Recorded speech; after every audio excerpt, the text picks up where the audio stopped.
नमस्कार साथियों, स्वागत है आप सभी का अंकित इंस्पायर्स इंडिया पर। मैं हूं अंकित अवस्थी। आप हैं मेरे साथ में एक ऐसी खबर पर चर्चा करने के लिए जिसे सुनने के बाद एक बार के लिए तो यह लगता है कि यार धोखा हो गया क्या। और धोखा हो गया की बात क्यों कहते हैं? क्योंकि हाल ही में चीन के साथ हमने बढ़िया अच्छे से दोस्ती निभाई है। डोभाल साहब जाकर आए हैं। डोभाल साहब ने बकायदा वहां के जाकर के विदेश मंत्री से, वहां पर वाइस प्रेसिडेंट से, इन सब से हाथ मिलाया है, बढ़िया बातचीत करी है। और स्थिति ये तक बनी है कि भारत के प्रधानमंत्री ने भी चीनी राष्ट्रपति से थोड़े दिन पहले मुलाकात की थी और तय किया था कि भाई हम लोग अब अपने बॉर्डर एरियाज पर बढ़िया से डिसंगेजमेंट करेंगे। और हम लोग तैयार हो गए थे कि अब किसी भी तरह का अब गलवान वैली के आसपास क्लैश नहीं रखेंगे। दोनों देश जो कि गलवान वैली इंसिडेंट के बाद एक दूसरे के आमने सामने आ रखे थे, उस स्थिति से निपटते हुए हम लोग इस स्थिति में आज आ गए थे। और by the grace of Putin, जिसको मैं बार बार कहता आया हूं कि कहीं ना कहीं उन्होंने दोनों देशों को एक साथ लाकर ब्रिक्स देशों को नजदीक लाने का काम किया है। लेकिन अचानक बीच में भांजी मारने के लिए ये भाई साहब आ जाते हैं। बाइडेन की तरफ से जो रक्षा मंत्रालय है अमेरिका का, उसका एक बयान आता है। बयान यह है कि भाई चाइना वालों ने अभी भी मिलिट्री इंफ्रास्ट्रक्चर प्रॉपर तरीके से बना रखा है। 2020 के स्टैंड ऑफ से लेकर अभी तक कुछ भी नहीं बदला है। ऐसे में अगर चाइना ने अभी भी यहां पर मिलिट्री इंफ्रास्ट्रक्चर बना रखा है और वो कुछ नहीं बदला है, तो इंडिया वाले कहीं खलियर ही तो खुश नहीं हो रहे हैं। मतलब हम लोगों को इन्होंने दिव्य ज्ञान दिला दिया। और दिव्य ज्ञान ये कि भाई साहब आप लोग जबरदस्ती खुश हो रहे हो। हमने अभी तक आपके साथ जो भी बातें साझा की हैं, वो बातें हो सकता है किसी मीडिया प्रोपेगेंडा का बात हो। अमेरिका ही है जो आपको सही ज्ञान दिला रहा है। और अमेरिका का दिलाया हुआ सही ज्ञान इस समय न्यूज की हेडलाइन बन रहा है। हेडलाइन इस तरह से कि पेंटागन ने एक्सपोज कर दिया है चाइना को, और एक्सपोज किया है कि आप लोग अभी भी 1.2 लाख ट्रूप्स, हॉवित्जर तोप और मिसाइल्स को प्रॉपर तरीके से इंडियन बॉर्डर पर लगाकर खड़े किए हुए हैं। अब जब आप इस तरह की खबर सुनेंगे तो निश्चित ही विश्वास ही उठ जाएगा। लगने लगेगा कि भाई फिर तो खेला हमारे साथ कहीं ना कहीं मीडिया ने खेल दिया है। अमेरिका ना होता तो हमें पता ही नहीं चलता कि हमारे बॉर्डर पर चाइना वालों ने हमारे साथ मजाक कर ली है। क्या हमारे सैटेलाइट्स जो फोटो खींच खींच के बता रहे हैं कि देखो ये तंबू लगा था यहां से हट गया है, चाइना वाले खुश हो रहे हैं, डोभाल साहब बोल रहे हैं हमारे साथ मजाक तो नहीं हो गया है। हेडलाइंस तो कुछ इसी तरह की बात कह रही हैं। हम लोग जो कह रहे थे कि पुतिन ने बढ़िया काम करा दिया है, शी जिनपिंग और भारत के बीच में अमेरिका को ठेंगा दिखा दिया है, इस बात को अचानक पेंटागन वाले यानी कि अमेरिकी रक्षा मंत्रालय वाले आते हैं और बकायदा इस तरह के अनाउंसमेंट के साथ कि देखो साहब ऐसा हो रहा है। चिंता बढ़ना लाजमी है मेरे साथियों। भारत और चीन के बीच में 3 प्रॉपर ऐसी जगह हैं जहां पर कन्फ्लिक्ट रहता है। एक वेस्टर्न सेक्टर पर, सेंट्रल सेक्टर पर और ईस्टर्न सेक्टर पर। जो गलवान वैली इंसिडेंट था वो वेस्टर्न सेक्टर पे था, और अरुणाचल प्रदेश में 2022 का जो तवांग के आसपास का क्षेत्र था वो 2022 के बीच का कन्फ्लिक्ट था। भारत और चाइना के बीच में जो एलएसी है, जिसे लाइन ऑफ एक्चुअल कंट्रोल बोलते हैं, जिससे 1993 में चीन बॉर्डर मानने को तैयार हुआ है, उसी पर ही 2020 में भारत और चीन के बीच विवाद हुआ था। एलएसी 3488 किलोमीटर की है, जिसमें जो ईस्टर्न वाला सेक्टर है जहां अरुणाचल प्रदेश है, उस क्षेत्र को भी चाइना के द्वारा क्लेम किया जाता है। और इस पूरे क्षेत्र को कंट्रोल करने के लिए, या कहिए भारत के साथ लगते बॉर्डर पर अपना नियंत्रण बनाए रखने के लिए, ये प्रॉपर तरीके से सेना डिप्लॉय करके रखता है। हम लोग ये मान रहे थे कि ये सेना हटा लिए होंगे, और अमेरिका वाले हमको बार बार याद दिलाए हैं कि नहीं, कुछ नहीं हटाए, अभी भी 1.25 लाख सैनिक लगा रखे हैं। गलवान वैली इंसिडेंट जो भारत और चीन के बीच घटित हुआ था, उसके बाद से लेकर अब तक कुछ नहीं बदला है। और ये बात कहां निकाली इन्होंने? बकायदा इन्होंने 182 पेज की प्रॉपर रिपोर्ट निकाली है। आप सोचकर देखो कि अमेरिका को दुनिया की कितनी चिंता है। वो खुद पर चिंता करते करते दुनिया की चिंता करने लगता है। उसने बकायदा चाइना के ऊपर प्रॉपर रिपोर्ट निकाली है, military and security development involving the People's Republic of China 2024, और एनुअल रिपोर्ट दी गई है कांग्रेस को, यानी कि अमेरिका की संसद को। यूएस डिपार्टमेंट ऑफ डिफेंस जो पेंटागन से ऑपरेट होता है, इन्होंने प्रॉपर तरीके से अपने यहां की संसद, जिसे आप कांग्रेस कह रहे हैं, उसे एक रिपोर्ट सौंपी है कि साहब हमने पूरी तरह से जानकारी जुटाई है चीन की, और बता दिया है कि क्या क्या ये रखता है, कहां कहां काम कर रहा है, कौन से सेक्टर में कितने सैनिक हैं, कहां इसने नेवी, कहां आर्मी, कहां केमिकल वेपन, कहां न्यूक्लियर वेपन, सब। अच्छा, इस बात से आप यूं अंदाजा लगा लीजिए कि 182 पेज अमेरिका का रक्षा मंत्रालय चाइना पर लिखा है। इसके 2 मायने हैं। पहला कि चीन के बारे में कितनी ज्यादा नॉलेज रखता है अमेरिका, और दूसरा अमेरिका इससे कितना ज्यादा डरता है, क्योंकि चाइना ही उसका सेकंड पीछे खड़ा हुआ व्यक्ति है। आज अमेरिका टॉप इकोनॉमी है तो second top most economy China है, और चाइना ही उसे काउंटर कर सकता है और उससे आगे निकल सकता है। तो अपने दुश्मन के बारे में इतनी गंभीर जानकारी जुटाकर रखना, यह यहां के एक डिपार्टमेंट का खुलेआम पब्लिक हो जाना कि देखो ये जानकारी हमने जुटा ली है। डेमोक्रेसी के नाम पर हम कुछ नहीं छुपाते, हम सब बता के चलते हैं अपनी संसद को। तो अपनी संसद को सब बता रहे हो, दूसरे के देश से सारी गुप्त सूचनाएं निकाल कर ला रहे हो। हमको हमारे लिए नहीं निकाली गई ये रिपोर्ट, हमने तो अपने पर्पज के हिसाब से इसमें से अपने अपने पॉइंट निकाल लिए, क्योंकि इसमें इसने बकायदा कमांड वाइज लिखा हुआ है कि वेस्टर्न कमांड पर कितना है, ईस्टर्न कमांड पर कितना है। हम अपना खोज लिए, वहां खोजे तो देख लिए कि तो अपना माल भी यहां पे नाम लिखा हुआ है। चलिए, तो इसकी इस रिपोर्ट में लिखा है, पेंटागन की वार्षिक रिपोर्ट में, कि चाइना ने लगभग 1,20,000 ट्रुप 3,488 किलोमीटर लंबा जो एलएसी है उसको लद्दाख से लेकर अरुणाचल प्रदेश तक स्टेशन किया हुआ है, बिठाया हुआ है, जिसमें टैंक भी है, हॉवित्जर मिसाइल तोप भी हैं और सरफेस टू एयर मिसाइल करने वाले सिस्टम भी हैं।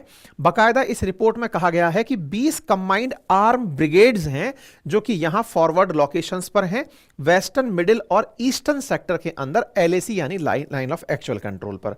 तो भाई साहब, टैंक भी हैं, हॉवित्जर तो मिसाइलें भी हैं और साथ में सेना भी है, सब कुछ ही है। तो भाई हम क्या कर रहे हैं फिर, और हम क्या कर रहे हैं साथ में चाइना के साथ जो हो रहा है, ये बड़ा सवाल है। तो साथियों, यहां पर एक बात पहले से मैं आपको क्लियर कर दूं, जैसे भारत के अंदर 7 आर्मी की कमांड्स हैं, इंडियन आर्मी कमांड्स हैं, जैसे उत्तर की तरफ नदन कमांड है, आर्मी ट्रेनिंग कमांड है, वेस्टर्न कमांड है, सदर्न कमांड है, सेंट्रल कमांड है। दिशाओं को अगर हम बांटे तो ऊपर की तरफ नॉर्थ, नीचे की तरफ साउथ, राइट में ईस्ट, लेफ्ट में वेस्ट होता है। ऐसे ही भारत के अंदर 7 कमांड है जहां पर सेना चल रही है। ऐसे ही चाइना ने भी दिशा के साथ अपनी कमांड्स बांटी हुई हैं। भारत चूंकि चाइना के पश्चिम में है तो इसको कंट्रोल करने वाली वेस्टर्न कमांड, ऐसे ही चाइना इटसेल्फ में आगे की तरफ ईस्टर्न कमांड, ऊपर की तरफ नदर्न, बीच में सेंट्रल और साउथ में दक्षिण कमांड है। तो जो वेस्टर्न कमांड है इसी में ही अरुणाचल प्रदेश से लेकर के लद्दाख तक का रीजन कवर होता है। तो इस वेस्टर्न कमांड के द्वारा भारत को कंट्रोल किया जाता है चाइना के द्वारा, यानी भारत से निपटने के लिए बकायदा वेस्टर्न कमांड है। 2021 में इस वेस्टर्न कमांड पर शी जिनपिंग के द्वारा एक नया आर्मी का कमांडर नियुक्त किया गया था जो कि इस पूरी घटना पर भारत के साथ नियंत्रण रख सके। इसी विषय पर 132वें नंबर पेज में लिखा है वेस्टर्न थिएटर कमांड के लिए कि western theatre command primarily focus on securing the PRC, People's Republic of China's border with India. इस वेस्टर्न कमांड का केवल और केवल एक ही मकसद है कि भारत के साथ अपने बॉर्डर सिक्योर करने हैं, और इसके बारे में बोला है कि रिसेंट ईयर्स में the differing perception between India and PRC regarding border demarcations have facilitated multiple clashes, force build-up and military infrastructure construction.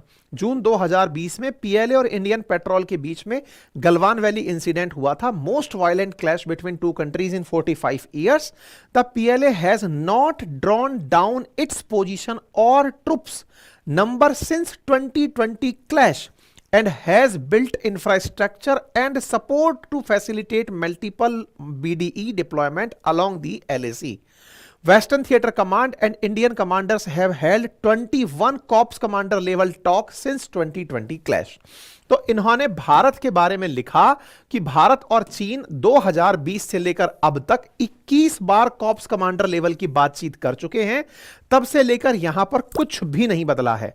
Domestically western theatre command focuses on Jinping and Tibet autonomous region where CCP perceives a high threat of separatism and territorial activity. हमारे बारे में यही वाली line यहां लिखी गई है कि वेस्टर्न थिएटर कमांड भारत को कंट्रोल करने के लिए और तिब्बत को कंट्रोल करने के लिए बॉर्डर पर सेना रखता है ताकि यहां से निपटा जा सके, और इन्होंने कोई परिवर्तन यहां नहीं किया। बकायदा इसने दिखाया किस तरह से यहां पर क्या क्या है। थिएटर आर्मी हेडक्वार्टर है, ग्रुप आर्मी हेडक्वार्टर है, मिलिट्री डिस्ट्रिक्ट हेडक्वार्टर है, एयर डिफेंस हेडक्वार्टर, तमाम चीजें यहां दिखाई।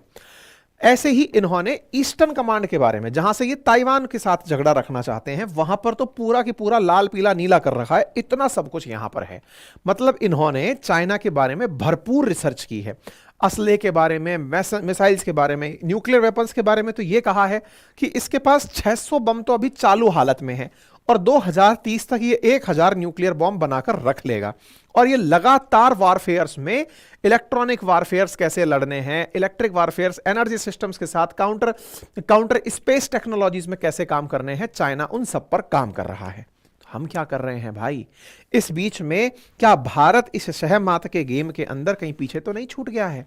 क्योंकि हमसे तो यही कहा गया था कि चाइना ने डिसएंगेजमेंट शुरू कर दिया है स्मूथली देप्सांग और देमचौक रीजन से। अक्टूबर में ही ये बात बोली गई थी।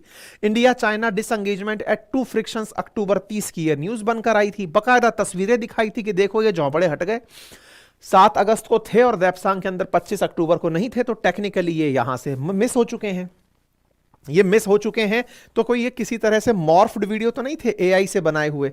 अच्छा, जब इस तरह की बातें आती हैं तो पुराने दिन याद आते हैं कि यार चाइना पे तो आप बिलीव कर ही नहीं सकते। ये वो व्यक्ति है जो हिंदी चीनी भाई भाई करते हुए 1962 में हमसे झगड़ा कर लिया था।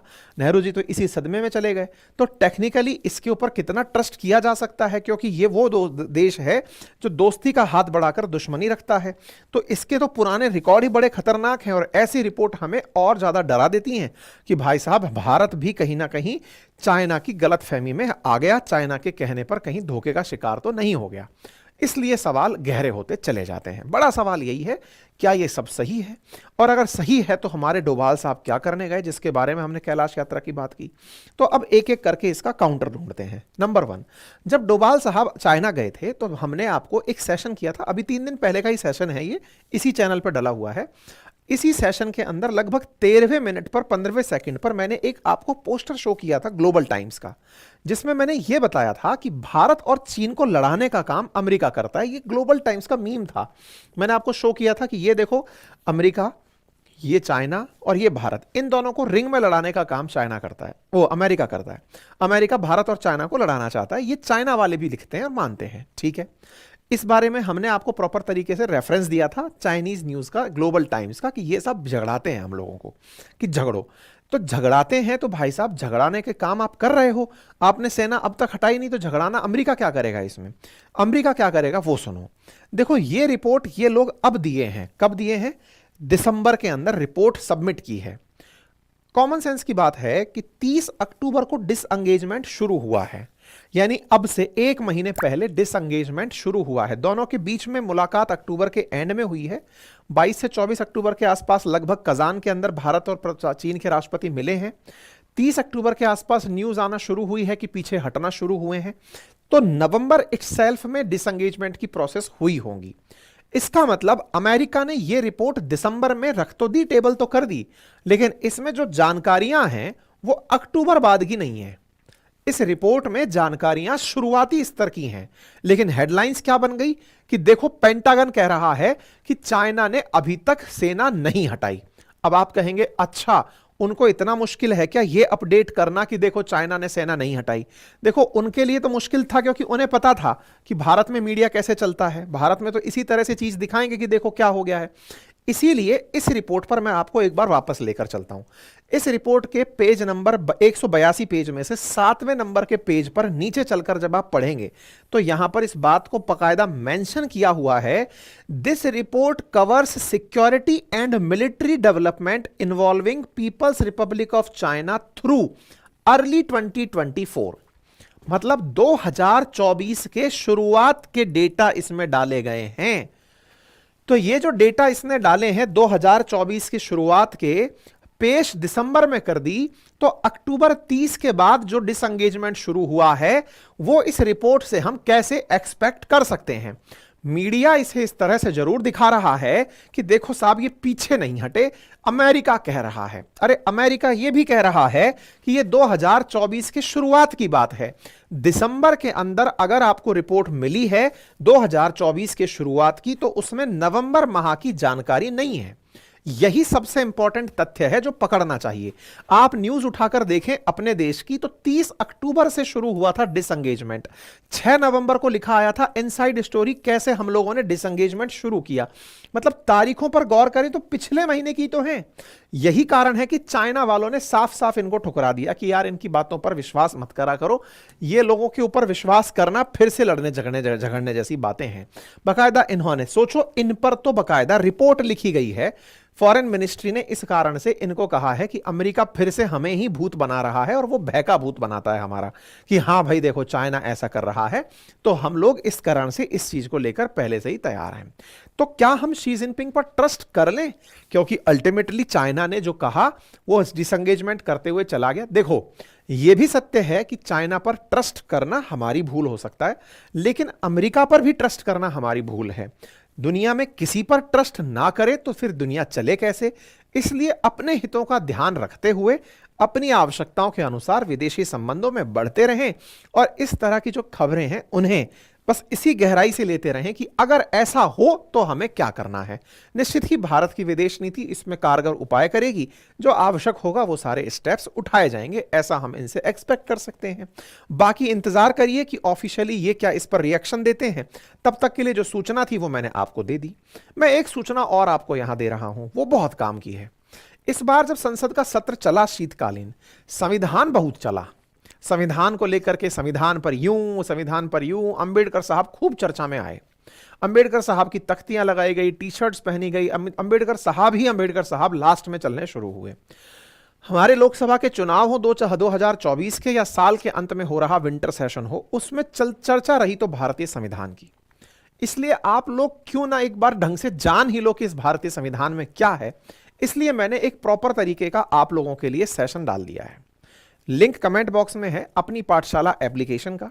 वहां जाकर के बहुत ही नॉमिनल कीमत में आप भारतीय संविधान पढ़िए मेरे साथ, बकायदा उस अंदाज में जिस अंदाज में आपको क्वेश्चन आंसर समझ में आएंगे, लेके प्रियम्बल से लेके सिटीजनशिप से, कि सिटीजनशिप अमेंडमेंट एक्ट में बवाल क्या है, सामाजिक न्याय क्या है, राजनीतिक न्याय क्या है, फंडामेंटल राइट्स को लेकर के झगड़े क्यों होते हैं, सुप्रीम कोर्ट एग्जीक्यूटिव पर क्यों हावी होती है, एग्जीक्यूटिव क्यों सुप्रीम कोर्ट में इंटरफेयर करना चाहते हैं, लेजिस्लेचर चलते कैसे हैं, स्थगन प्रस्ताव होता क्या है, काम रोको होता क्यों है, अल्प सूचना के प्रश्न हैं क्या, एडजर्नमेंट है क्या, सारी जानकारी डिटेल में जानिए। लिंक कमेंट बॉक्स में दिया हुआ है और ये सबके लिए उपयोगी है। मतलब अगर आपको भारतीय राजनीति में इंटरेस्ट है कि हमारी देश के संसद में संविधान लेकर जो तख्तियां उड़ रही हैं, आप लोग उसको जान लीजिए, ताकि उस डिबेट को आप अच्छे से एंजॉय कर पाएं कि हमारे राजनेता बातें क्या कर रहे हैं। बहुत ही नॉमिनल कीमत पर मैंने अपना ये बैच आपके लिए उपलब्ध कराया है। सेशंस ये लाइव चल रहे हैं, आप जाकर अभी ज्वाइन करें, लाइव सेशंस में एनरोल करें, और कुछ सेशंस ऑलरेडी निकल चुके हैं, उन्हें भी आप ज्वाइन कर लें। और अगर आप कोई कॉम्पिटिटिव एग्जाम की तैयारी कर रहे हैं, लेट्स से यूपीएससी की तैयारी कर रहे हैं, स्टेट पीसीएस की तैयारी कर रहे हैं, तो भी आपके लिए एज एन इंडियन पॉलिटी ये बेहद काम का है। आप जाकर इसे ज्वाइन कर सकते हैं, ठीक है। इसके अलावा हमारा एक और प्रोडक्ट इस समय लाइव है, और वो है स्टॉक मार्केट का फाउंडेशन कोर्स, जिसमें कल सुबह 11 बजे मैं फ्यूचर एंड ऑप्शंस के बारे में जानकारी देने जा रहा हूं। अगर आप इसमें एनरोल होना चाहते हैं तो बहुत ही अल्टीमेट कोर्स है ये, मात्र 1999 में पूरे 1 साल की वैलिडिटी के साथ स्टॉक मार्केट का पूरा फाउंडेशन नॉलेज। ये एप्लीकेशन बातें बाजार की पर उपलब्ध है, उसका लिंक भी मैंने कमेंट बॉक्स में डाल दिया है। फिलहाल के लिए इतना ही, अपना ख्याल रखें, बहुत बहुत धन्यवाद।